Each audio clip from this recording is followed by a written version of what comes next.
60 বছরের বৃদ্ধ বাবা, 40 বছরের বাবা, 70 বছরের মুসলমান আল্লাহর কোরআন দেখে দেখেও কদুর সাইয়া সাইয়াও পড়তে পারে না। এত বড় বদনসিব, মন্দ কপাল, দুর্ভাগা মুসলমান, দুর্ভাগা। ওই মুসলমান বদনসিব মিয়া, মনে রাখবেন আমার নাম, আমি বলে গেলাম। ওই মুসলমান দুর্ভাগা, ওই মুসলমান মন্দ কপাল, যে হায়াতের 40 বছর 50 বছর পার করলো, কিন্তু আল্লাহর কোরআনটা দেখে দেখেও সাইয়া সাইয়াও কদ্দুর পড়তে পারে না, রিডিং শুদ্ধ। হায় মুসলমান, এত কথা কার জিহ্বা দিয়া বলি? এই চোখ দিয়া কত কিছু দেখলাম, মালিকের কোরআন কেন দেখলাম? যুবক ভাই, তুমি 12 বছর 14 বছর 16 বছর পড়লা, কি পড়লা ভাইয়া? এতগুলো বই পড়লা, এতগুলো জেনারেল বই পড়লা দুনিয়া কামাই করার জন্য। দুনিয়াই তো আর কিচ্ছু না। কোন বাংলা বইয়ের মাকসাদ আখেরাত? কথা বলেন না কেন? কোন অঙ্ক বইয়ের মাকসাদ কবরের আযাব থেকে মাফ? কোন সমাজ বিজ্ঞান, পদার্থ, রসায়ন এই বইয়ের মাকসাদ জাহান্নামের আযাব থেকে মুক্তি? তাহলে কি দুনিয়া? কথা বলেন না কেন? বলেন না কি? সাফ কোন দুনিয়া, দুনিয়া, দুনিয়া উপার্জন। অথচ অসংখ্য মূর্খ বকলম নাম দস্তখত দিতারে না, টিপসই দেয়, টিপসইও দিতারে না, আঙ্গুল দইরা দন লাগে। এরকম বেডই সারা পৃথিবীর সমস্ত কিছু ভোগ করতেছে, পুরা দুনিয়া, বাড়ি গাড়ি, নারী, ক্ষমতা, দালান, বিল্ডিং, প্রভাব, প্রতিপত্তি। তো ওই দুনিয়া কেমনে ভোগ করলো? বলেন না কেন? এখন কোন ওই দুনিয়া ভোগ করলো কেন? এরকম কেউ নাই আপনাদের? না, নামটাও লিখতে জানে না, অথচ দুনিয়া ভোগ করতেছে। দুনিয়ার সব কিসিমের আরাম আয়েশের এই জীবন উপভোগ করছে। এই জন্য বাপ, এই পড়াগুলো বাদ দিতে বলি না, জেনারেল পড়া বাদ দিতে বলতেছি না। আমি কুমিল্লা ভিক্টোরিয়া কলেজ থেকে মাস্টার্স পাস করছি।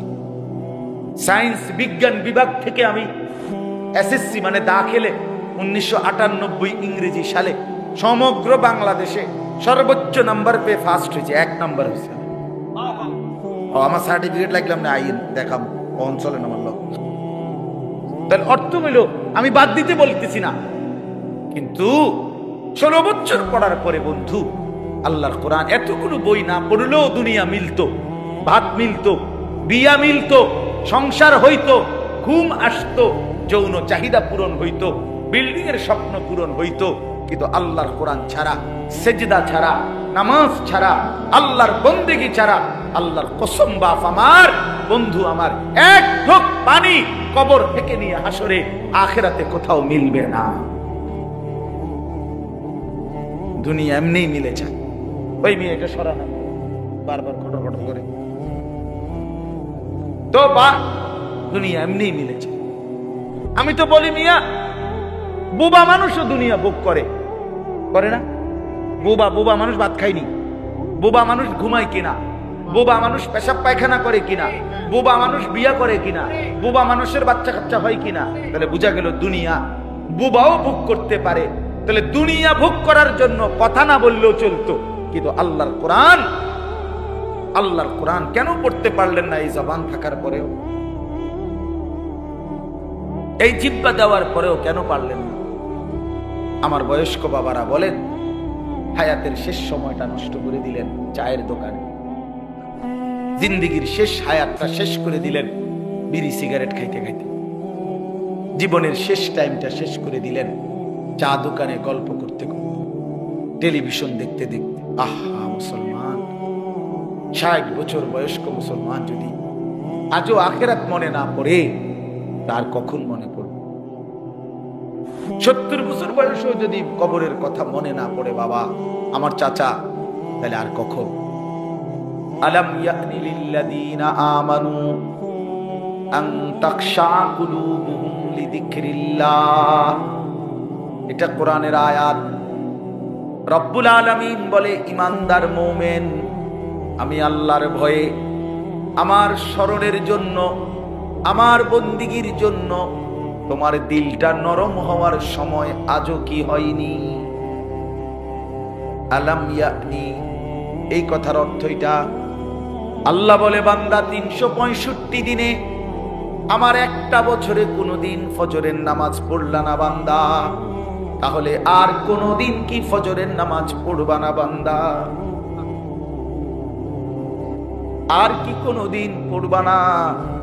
তুমি কি তাইলে এই সিদ্ধান্তই নিয়ে নিছো?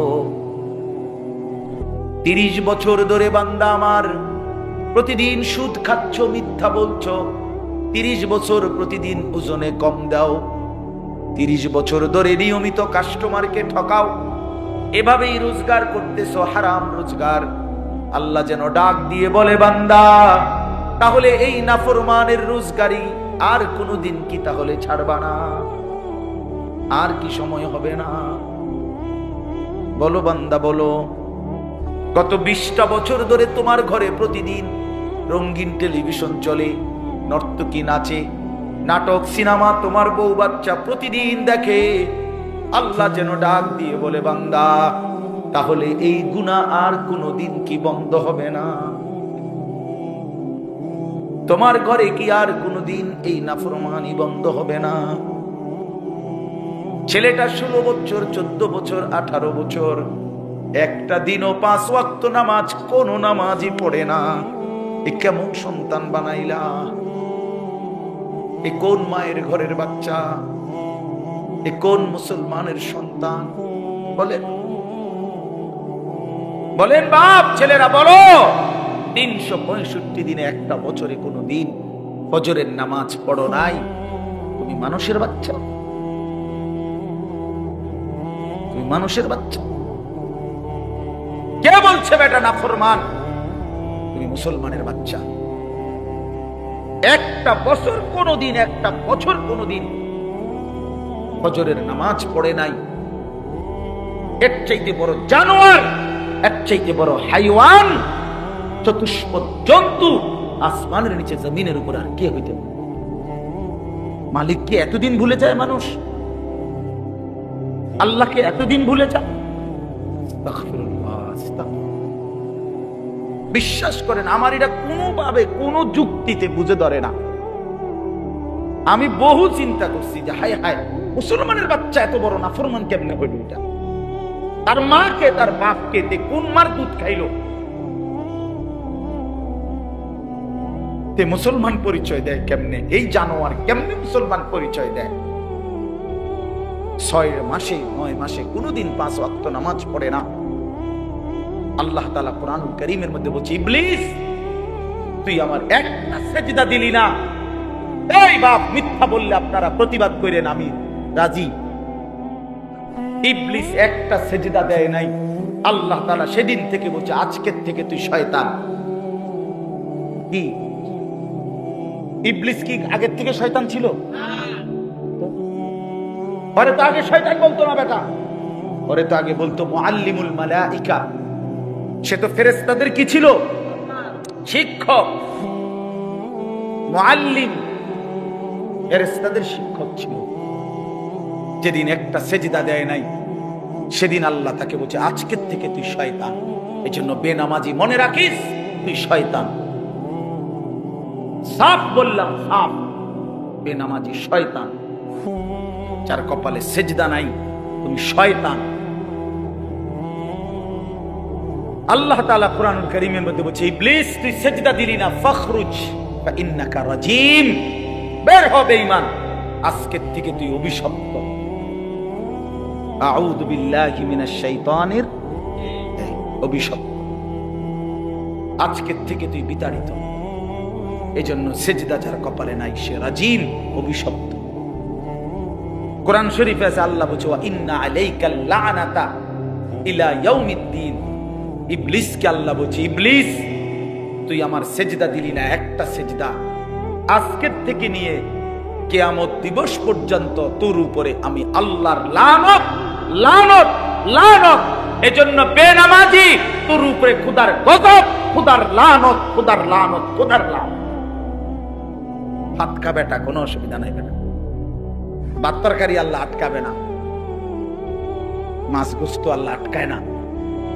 ঘুম, পেশাব, পায়খানা, যৌন চাহিদা পূরণ, এগুলো আহামরি কিচ্ছু না। আল্লাহ বলে কুলু ওয়া তামাত্তাউ কালিলান ইন্নাকুম মুজরিমুন। আরে নাফরমান, খা বেটা, কিছু সময়ের জন্য দুনিয়া খা বেটা, ভোগ কর বেটা। আমি আটকাইতাম না, দুনিয়া আটকাবো না, ভাত খাইতে বাধা দিব না। ভাত আমি খানা, পেশাব, ঘুম, যৌন চাহিদা পূরণ। আল্লাহ বলে বান্দা, এগুলো আমি আটকাই না, এগুলো আমি কুত্তার চাহিদাও পূরণ করি। তোরটা পূরণ করতাম না, আমার কুত্তাও খায়, তুই খাইতি না, খা বেটা। বাতে না দুগা খাই দিয়ে না বেটা, পাঙ্গাই সারি আর কিতা তেলাপিয়া আর কি ধন্যবাদ, কাঁচা মরিচ, কিরা, টমাটো, দুন্দুল, করলা আর কিতা, হ্যাঁ, লম্বা সিম, ছোট সিম আর কি বাজারে। এই তো দুনিয়া ভোগ করেলা, লাল শাক, পাট শাক আর কি। আল্লাহ বলে আমার জঙ্গলের বাঘ প্রতিবেলা গোশত খায়, আমার জঙ্গলের সিংহ প্রতিবেলা গোশত খায়। তোর চাইতে তো বেশি দুনিয়া আমি তাগরে খাওয়াইতেছি। একটি হাতি, ভাইয়া আমি সত্য করে বলতেছি, গবেষকদের কথা হলো, যারা প্রাণীবিদ্যা গবেষণা করে তাদের বক্তব্য হলো, একটি হাতি একদিনে 250 কেজি খাবার খায়, 90 লিটার পানি পান করে, 250 কেজি খাবার খায় একটা হাতি। তো গোটা পৃথিবীতে হাতি একটাই তো না, বাংলাদেশে হাতি একটাই। আমি একবার চিড়িয়াখানায় দেখছি, বাঘেরে গোশত দিছে খাইতে, জিজ্ঞাসি ভাই কদ্দুর দিছেন, যে প্রতি বেলা 20 থেকে 22 কেজি গরুর গোশত দেওয়া হয়। 20-22 কেজি গরুর গোশত একবারে এক বসায় খাইতে পারবেন এমন একটা ভাগ্যবান হাত উঠান। আমনেরে আমি খাবাইয়া কালকে বাইতাম, আজকে থাকবো কালকে বসতো কিনা রাইন্দা মরিবাসি যা হইব মাহফিল, কালকে একটি বাদ আমনেরে 22 কেজি গোশত খাওয়াই, তার সম্ভব? আমরা বলেন না বাপ, নারাজ হইয়েন না, ছেলেরা নারাজ হইও না। বন্ধু আমার, আমি দিল জাগাইতে চাই, বিবেক জাগাইতে চাই। কেন সেজদা দিবা, কেন নামাজ পড়বা না? ভাই আমার, বন্ধু আমার, ওই মালিকের সাথে নারাজ হলাম কেন? আল্লাহর সাথে রাগ করলাম কেন? আল্লাহকে ভুলে যাই কেন? কোরআন শরীফ আছে, ইয়া আইয়ুহাল ইনসান মা গাররাকা বিরাব্বিকাল কারীম। রব্বুল আলামিন বলে, হে মানুষ, আমার মতো দয়ালু মেহেরবান মুনিব, আমার মতো এমন মাওলা, কেমনে রে তুমি বান্দা আমারে ভুলে গেলা? মা গাররাক, কে তোমারে আমার মতো দয়ালু মালিক থেকে ভুলায় দিল? কে তোমারে ধোকা দিল? কোন বন্ধু পেলা বান্দা, কোন সঙ্গী পেলা আমার চাইতে উত্তম, যাকে পেয়ে তুমি আমি আল্লাহকে ভুলে গেলা? বলো না যুবক ভাই, পর্দার আড়ালের মা যদি শুনে থাকেন, মা আপনাকেও বলি, মা বোন আমার, কারে দেখাইতে আপনি বেপর্দা হইলেন? যে পুরুষগুলো বেপর্দা আপনারে দেখে, তারা কি কোনোদিন আপনারে ধন্যবাদ জানাইছিনি? তাইলে কোন বেপর্দা নারীকে বলেন, একজন বেপর্দা মহিলাকে বলেন, হে বেহায়া নারী, ওই বেহায়া, তোরে কোনোদিন কোন পুরুষ দেখা ধন্যবাদ দিছিনি? সবাই তোর রূপ যৌবনের দিকে তাকাইয়েই তো ছিল, লোভের দৃষ্টিতে, উপভোগের দৃষ্টিতে, কামনার দৃষ্টিতে, অবৈধ বাসনার দৃষ্টিতে। এছাড়া অর্জন কি? সিনেমার নর্তকীর অর্জন কি বলেন? এই জন্য আমি অনুরোধ করছি, আমরা আল্লাহর দিকে ফিরে আসি। ফাফিরু ইলাল্লাহ, আল্লাহ বলে দৌড় দিয়ে বান্দা আমার কাছে আসো।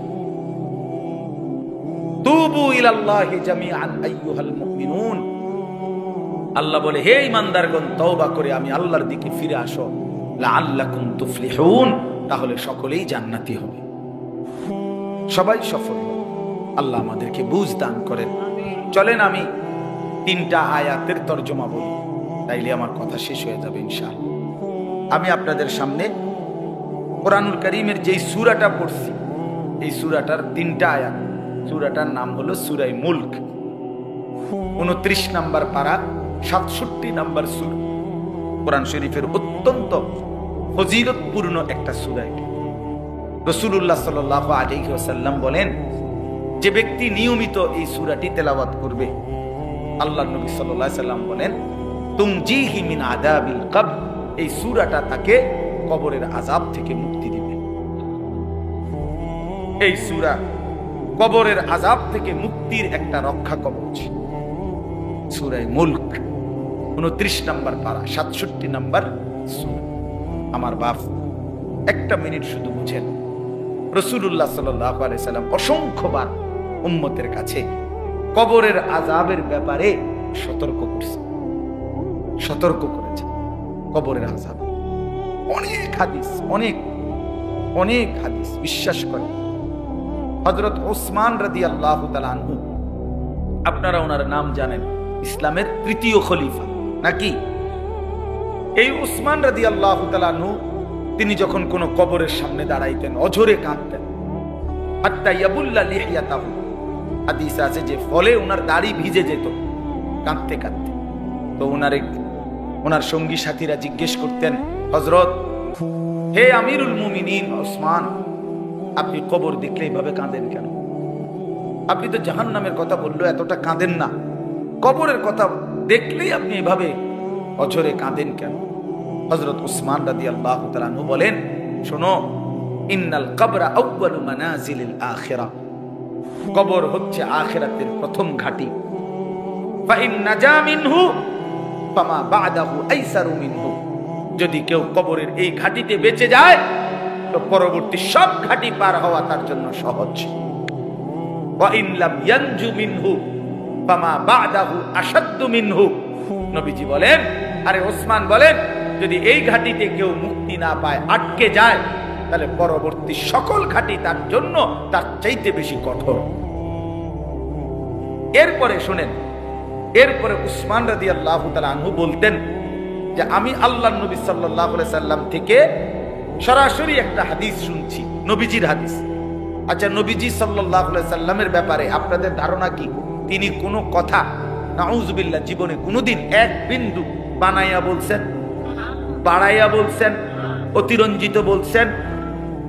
যা আল্লাহ বলেছেন হুবহু তাই বলেছেন। তো নবীজি সাল্লাল্লাহু আলাইহি সাল্লাম তিনি বলছেন, মা রাআইতু মানজারান কাত্তু ইল্লা ওয়াল কবরু আফজাউ মিনহু।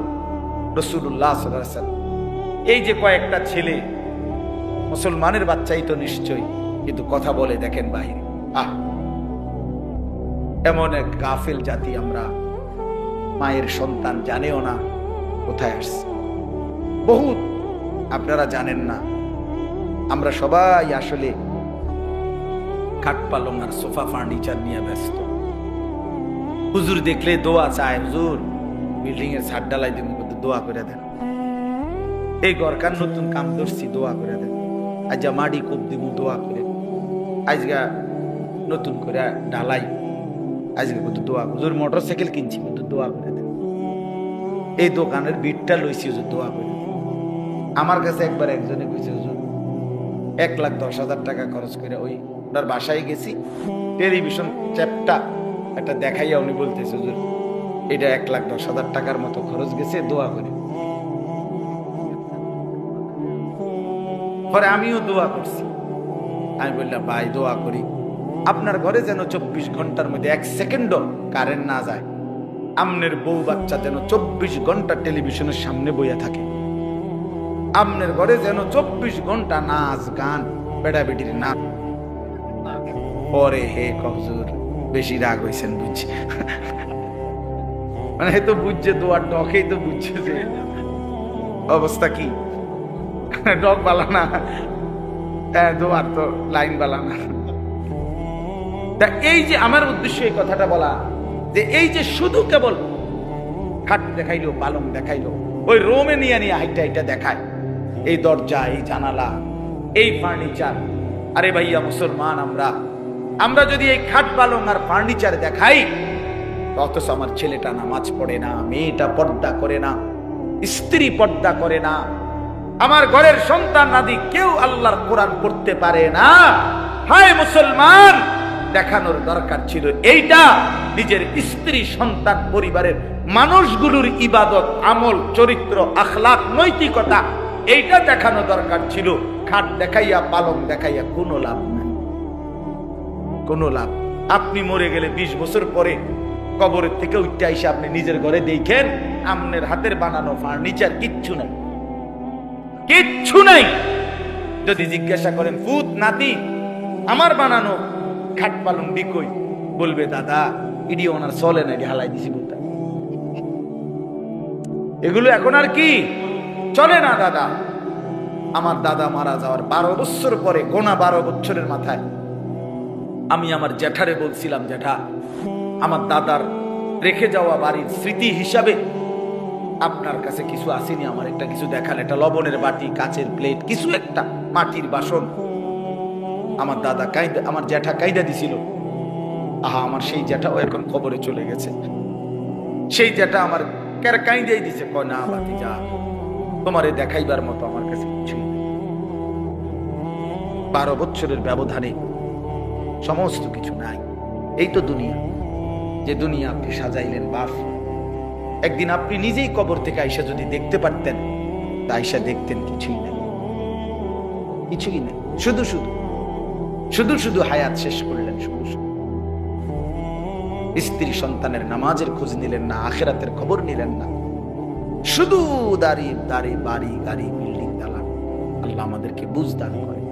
তো বলতেছিলাম যে রাসূলুল্লাহ সাল্লাল্লাহু আলাইহি ওয়াসাল্লাম অনেক হাদিসের মধ্যে এই কবরের আযাবের ব্যাপারে গুরুত্ব দিয়েছেন, বারবার উম্মতকে সতর্ক করছেন আল্লাহর নবী সাল্লাল্লাহু আলাইহি ওয়াসাল্লাম। তো নবীজির এই হাদিস, উসমান রাদিয়াল্লাহু তাআলা এর ঘটনা বললাম। এরপরে শুনেন, হযরত বারা ইবনে আযিব রাদিয়াল্লাহু তাআলা আনহু একজন সাহাবী, উনি বলেন আমরা একদিন নবীজির সাথে এক সাহাবীর জানাজায় গেলাম। আমি দেরি করব না, এই অল্প সময়ে শেষ করে দিচ্ছি। জানাজায় গেলাম, তো এই সাহাবী বলতেছেন আমরা নবীজির সাথে জানাজায় গিয়ে, ওই সাহাবীর জানাজা এখনো পড়ে নাই নবী, আগে গিয়া নবীজি কবরের সামনে একটু দাঁড়াইছে, খালি কবরটার সামনে আর কি। তো হযরত বারা ইবনে আযিব বলে আল্লাহর নবী সাল্লাল্লাহু আলাইহি সাল্লাম কবরটার সামনে দাঁড়াইয়া অঝরে কতক্ষণ কাঁদছে, কবরের দিকে তাকাই। তো আমরা সবাই, সাহাবী বলতেছেন আমরা সবাই নবীজির সাথে কাঁদলাম, অনেকক্ষণ কাঁদা নবী চোখের পানি ফেলে মুছে এরপর আমাদের দিকে তাকাইয়া বলছে, ইয়া ইখওয়ানি লিমিসলি হাদা ফাআইদু, হে আমার সাথীরা, বন্ধুরা, আমার সাহাবীরা, এই কবরের জন্য, এমন একটা জায়গার জন্য তোমরাও প্রস্তুতি নাও। ফাআইদু, সবাই রেডি হও এই কবরের জন্য। এভাবে আল্লাহর নবী কবরের দিকে তাকাইয়া কাঁদছে।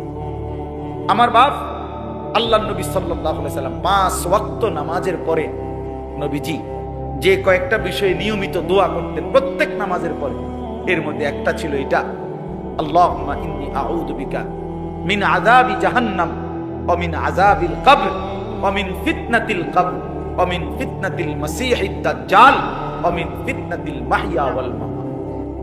এই দোয়াটা নবীজি 5 ওয়াক্ত নামাজের পরে করতেন। এর মধ্যে একটা অংশ হলো যে আল্লাহ আমি কবরের আযাব থেকে পানাহ চাই। অথচ রাসূলুল্লাহ সাল্লাল্লাহু আলাইহি সাল্লামের এক যাররা বিন্দু পরিমাণ কোনো গুনাহ নাই, আছে কি? কথা বলেন না কেন? এক সুতা কোনো গুনাহ, তিনি মাসুম, তিনি নিষ্পাপ, তিনি নিষ্পাপ। হাশরের ময়দানে আল্লাহ তাআলা নবী সাল্লাল্লাহু আলাইহি সাল্লামের অগণিত মর্যাদা আল্লাহ দান করছেন, দিয়ে রাখছেন। নবীজি বলছেন আনা আউয়ালু মান ইয়াকরাউ বাবাল জান্নাহ। আল্লাহর নবী সাল্লাল্লাহু আলাইহি সাল্লাম বলেন আমি সেই মুহাম্মদ যে সর্বপ্রথম জান্নাতের কড়া দরজার আমি নাড়াবো। কিলা মান, ফেরেশতা বলবে আপনি কে? আমি বলবো মুহাম্মদ। ফেরেশতা ফাফুতিহাল বাব, দরজা খুলবে আর বলবে হে আল্লাহর রাসূল আনতাজিরু লাক, আমি তো আপনার অপেক্ষাই করছিলাম। আপনি আসবেন, আপনি উদ্বোধন করবেন, আপনি প্রথম ঢুকবেন, তারপরেই তো সবাই ঢুকবে। এটাই তো মালিকের ফয়সালা। এত সম্মান, এত মর্যাদা যার, সেই তিনি প্রতিদিন 5 ওয়াক্ত নামাজের পরে কবরের আযাব থেকে আল্লাহর কাছে পানাহ চায়। আমি কে, আপনি কে? বলেন বাবা, বলেন? এই জন্য দয়া করে, আরো অনেক উদাহরণ বলা যাবে, কোরআনে আছে, হাদিসে আছে। আমি শুধু সংক্ষেপে আপনাদের কাছে এটা বলবো। একটা কথা জরুরি ভাই আমার, এই যারা আমরা নামাজ পড়ি না, হালাল উপার্জন করি না, বিশ্বাস করেন আমি হই আর আপনি হন, কবরে কষ্ট পাই। আখেরাত তো আছেই, হাসরের ময়দান তো আছেই কষ্ট, জাহান্নামের আযাব তো আছেই, কবরেও সাংঘাতিক আযাব। আল্লাহর নবী সাল্লাল্লাহু আলাইহি সাল্লামের হাদিস একেবারে স্পষ্ট, আমার কাছে এই গাড়ির মধ্যেও কিতাবটা আছে। আল্লাহর নবী সাল্লাল্লাহু আলাইহি সাল্লাম বলেন, কোন নাফরমান ব্যক্তি যখন কবরে 3টা প্রশ্নের জবাব দিতে পারবে না, আল্লাহর পক্ষ থেকে তখন বলা হবে, আফরিশুহু মিনান নার ওয়ালবাসুহু মিনান নার ওয়াফতাহু লাহু বাবান ইলান নার। আল্লাহর পক্ষ থেকে বলা হবে, নাফরমানের কবরে জাহান্নামের বিছানা বিছিয়ে দাও, জাহান্নামের পোশাক পরিয়ে দাও, জাহান্নাম বরাবর দরজা খুলে দাও। ফেরেশতারা এই 3টা কাজ করে সরে আসবে। এই ফেরেশতারা, আল্লাহ রাসূল সাল্লাল্লাহু আলাইহি সাল্লাম বলেন, নতুন আরেকজন ফেরেশতা আসবে এই নাফরমানের কবরে। আয়েশা, ইউদরাবু বিমিতরাকাতিন মিন হাদিদ। তখন এই ফেরেশতা এসে এই নাফরমানকে লোহার মুগুর যে লোহার বড় হাতুড়ি দিয়ে এমন জোরে একটা আঘাত করবে, খোদার কসম নবীজি বলছেন, আঘাতটা কোথায় করবে? বরবাতান বাইনা উযুনাইহি, তার 2 কান বরাবর আঘাত করবে। একটা আঘাতে আল্লাহ রাসূল সাল্লাল্লাহু আলাইহি ওয়াসাল্লাম বলেন, ফায়াসিহু সাইহাতান, এই নাফরমান এত জোরে চিৎকার করবে, ইয়াসমাউহা মান ইয়ালিহি ইল্লা সাকালাইন, মানুষ এবং জিন ব্যতীত আল্লাহর সব মাখলুক শুনতে পাবে। দোস্ত আমার, বন্ধু আমার, নিজের উপরে রহম করে, নিজের উপরে দয়া করে। রাসূলুল্লাহ সাল্লাল্লাহু আলাইহি সাল্লাম প্রতিদিন বলছে, নবীজি কবর প্রতিদিন ডাক দেয়। কবর ডেকে ডেকে সবাইকে বলে, দুনিয়াবাসী, আনা বাইতুদ দুধ, আমি পোকামাকড়ের ঘর।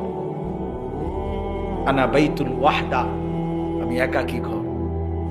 আনা বাইতুল গুরবা, আমি অপরিচিত ঘর। আমার কাছে আইলে কেউরে চিনবা না, কাউরে পাইবা না। রাসূলুল্লাহ সাল্লাল্লাহু আলাইহি সাল্লাম বলেন, কোন নাফরমানের কবর যখন তাকে রেখে ফেরেশতারা চলে যাবে, কবর তখন তাকে প্রথম মিনিটেই এমন একটা চাপ দিবে, ডান পাশের মাটি বাম দিকে, বাম দিকের মাটি ডান পাশে। আল্লাহর কসম, নবীজির এই হাদিসে রাসূলুল্লাহ সাল্লাল্লাহু আলাইহি সাল্লাম বলছেন, এতে করে ডান পাশের হাড্ডি পাঁজর ভাঙ্গা বাম দিকে ঢুকে যাবে, বাম দিকের গুলো ডান দিকে ঢুকে যাবে। বন্ধু আমার, আমি দেখাই, আমরা তো ছাত্র জীবনে ওস্তাদের কাছে পড়ছি ভাই আমার। রাসূলুল্লাহ বলেন, হাত্তা তাখতালিফা আদলাউহু, তার 2 পাশের হাড্ডিগুলো এইভাবে 2 আঙ্গুল যেভাবে ঢুকে গেছে, এইভাবে একটা একটার সাথে ঢুকে যাবে। খোদার কসম, আল্লাহর কসম।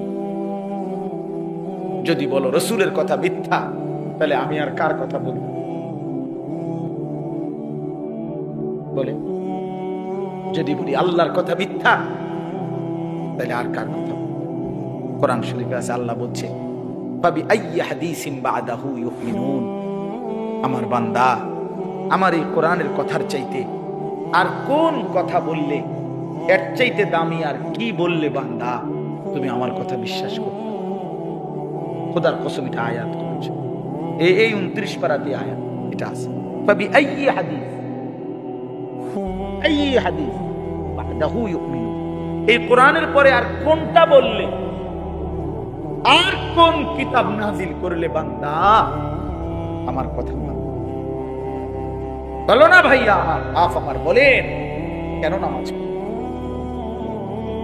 কেন নামাজ পড়েন? অনেক মানুষ আপনারা এখানে বসছেন, নওজোয়ান তোমরা, অনেক ছেলে, চেহারা দেখলেই বোঝা যায় বন্ধু সারাদিন একটা সেজদা দাও না। আরে বেনামাজি, তোর চেহারা দেখলেই চেনা যায়। বেনামাজি নির্লজ্জ, বেনামাজি অসভ্য, বেনামাজি গাদ্দার, গাদ্দার, গাদ্দার, বেনামাজি বেয়াদব, বেনামাজি চূড়ান্ত বেয়াদব, অসভ্য, অসভ্য। অসভ্য হাইওয়ান, এটা জন্তু জানোয়ার ছাড়া আর কিচ্ছু। আল্লাহ তাআলা মানুষের শরীর বানাইছে সেজদার জন্য, নাই তো কোমর বাঁকা হওয়া, হাঁটু ভাঙ্গা, কোনুই ভাঙ্গার কোনো দরকার ছিল না বাতের লাগে। খানা খাওয়াইতে এত কিছু লাগে না। গরু ছাগল জন্তু জানোয়ারে আল্লাহ তাআলা এত আইটেম দিয়ে খাওয়াইছে না, এমনি খাওয়া। আমার ভাই, আমার বন্ধু, কেন নিজের উপরে জুলুম করছেন? আমি এক কষ্ট করে আমার ওই মৌলানা ইমাম আমারে যে দাওয়াতটা দিছে, বিশ্বাস করেন অনেক পেরেশানি করতে হয়। কতবার যে ফোন দিছে হয় যেন টাইম মতো আসতে পারি।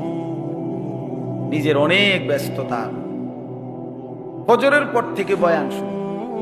আমি গতকাল সন্দীপ ছিলাম, ফজরের পরে ওইখানে বয়ান করে এরপরে স্পিড বোর্ড হইয়া আইসা আরো কত ছোটখাটো কাজ সারছি, আরো দুইখানে বয়ান করছি। টাকার জন্য না বাপ, আপনি খবর নিয়ে আসেন। সব মানুষকে এক ধরনের পাল্লা মাপা না।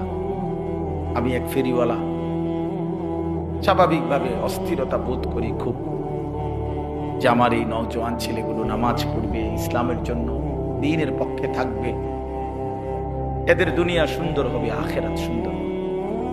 এই জন্য আজকে রাত গভীরে বললাম, আমরা প্রত্যেকেই কবরের আযাব থেকে বাঁচার চেষ্টা করি, নাই তো কষ্ট হবে বাপ। কোরআন শরীফে আছে আল্লাহ ফেরাউন এবং তার বংশধরের ব্যাপারে বলছে, আন্নারু ইউরাদুনা আলাইহা গুদুওয়ান ওয়া আশিয়া। আল্লাহ তাআলা বলেন ফেরাউন আর তার দল বলের কবরে প্রতিদিন সকাল সন্ধ্যায় আগুন পেশ করা হচ্ছে, আগুনের শাস্তি হচ্ছে। কোরআন শরীফের আয়াত, আল্লাহর কসম। আল্লাহ বলছে আন্নারু ইউরাদুনা আলাইহা, জাহান্নামের আগুন পেশ করা। শুধু কবরের কথা বললেই সারা রাত বলা যায়, এরপরে তো জাহান্নাম সামনে আছে। এটা তো বিচারের আগে, বিচারের ময়দান তো হাসরের মাঠ।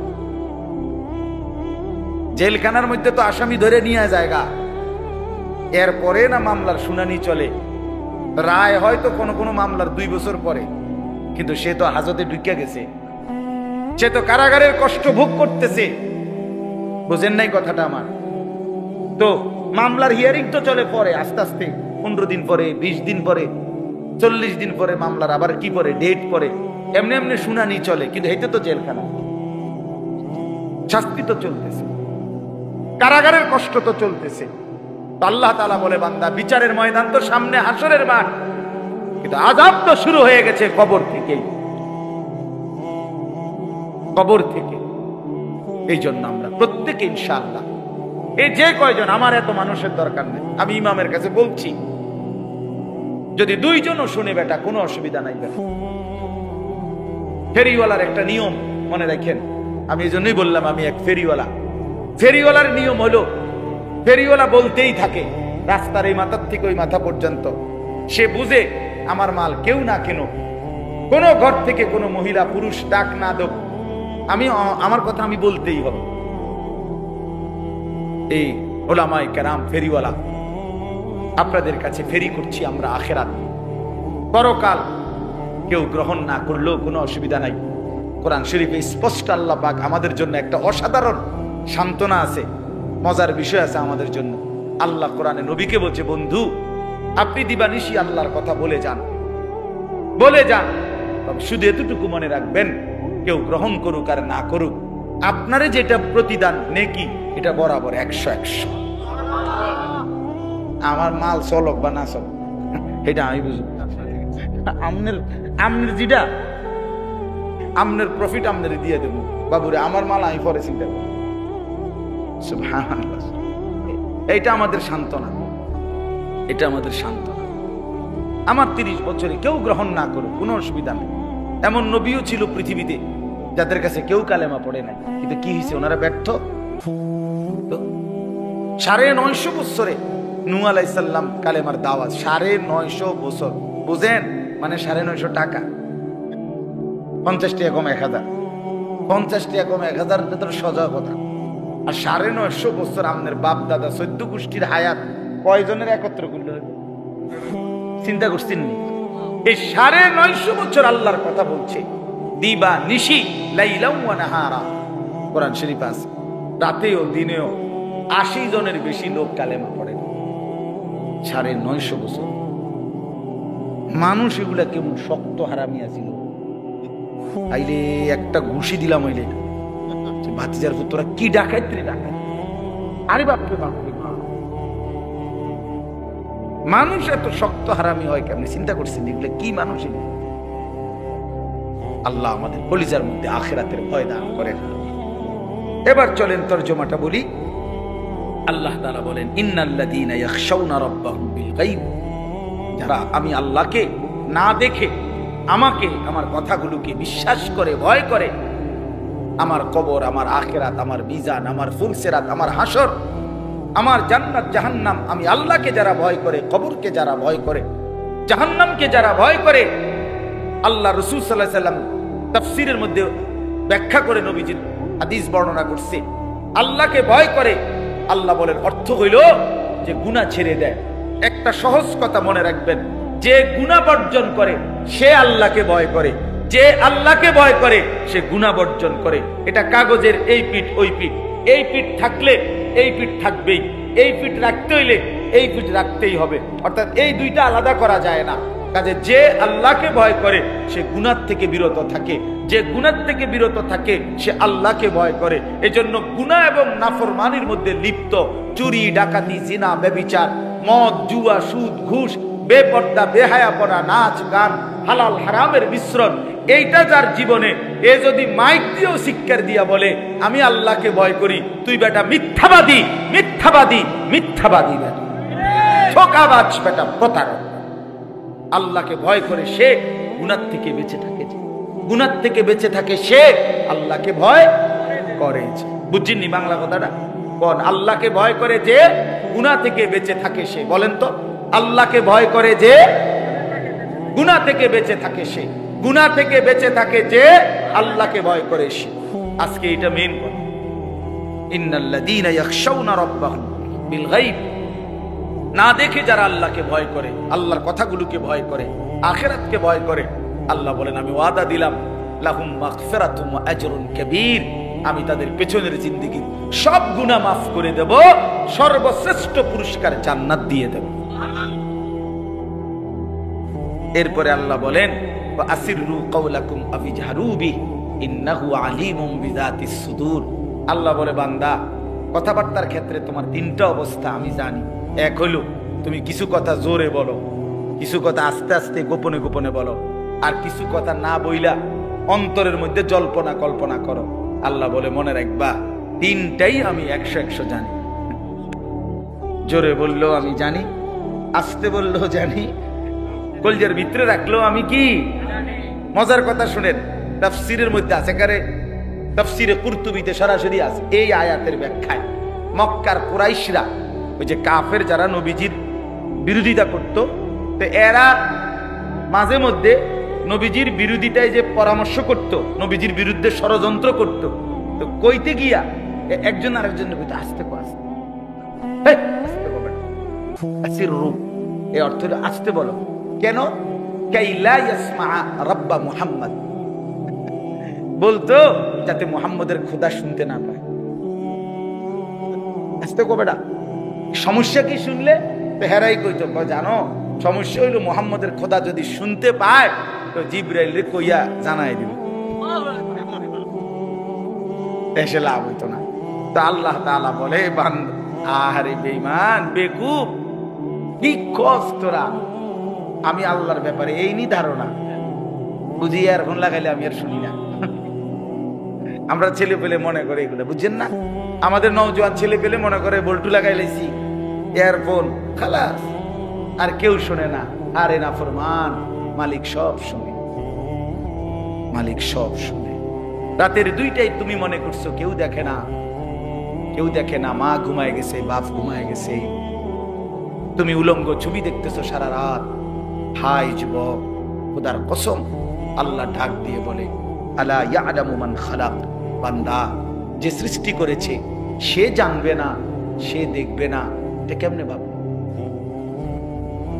কেমনে ভাব, কেমনে ভাব? এজন্য আল্লাহ বলেন আসিররু কাওলাকুম আবিজহারু বি ইন্নাহু আলিমুম বিদাতিস সুদূর। বান্দা আস্তে বলো কিংবা জোরে বলো অথবা অন্তরের ভিতরে যা লুকিয়ে রাখো, আমি আল্লাহ সব কিছু পুরাপুরি জানি। জানে কিনা?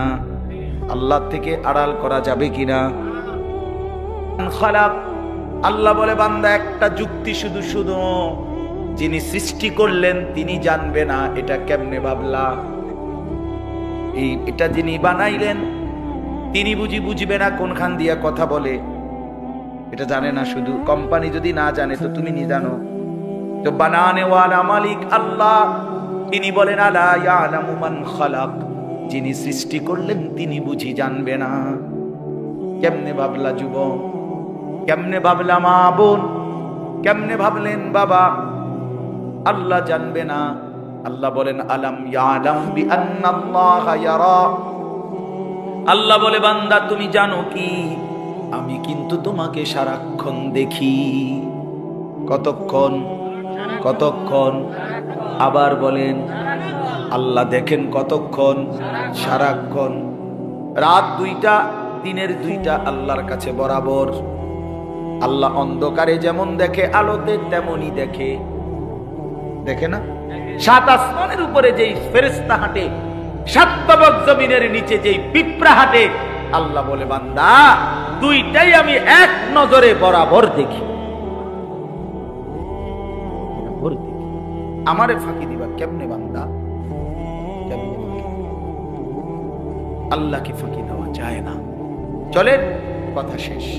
রাত গভীরে আমরা সবাই মিলে আখিরাতের ভয় করে, জাহান্নামের ভয় করে, নিজের কবরের কথা মনে করে, মৃত্যুর কথা মনে করে গুনাহ ছেড়ে দেওয়ার এক সিদ্ধান্ত নেই। বলেন ইনশাআল্লাহ। যুবক ছেলেরা, ভাই, হাত জোর করে বন্ধু আমার আমি অনুরোধ করলাম, নামাজ পড়ো, নামাজ পড়ো। আজকে একটা আশ্চর্য কথা শুনে এই শেষ কথাটা, আল্লাহ আমাদের সবাইকে কবুল করেন, ভালো করেন। আল্লাহ তাআলা আমাদেরকে উত্তম বিনিময় দান করেন। আলহামদুলিল্লাহি রাব্বিল আলামিন।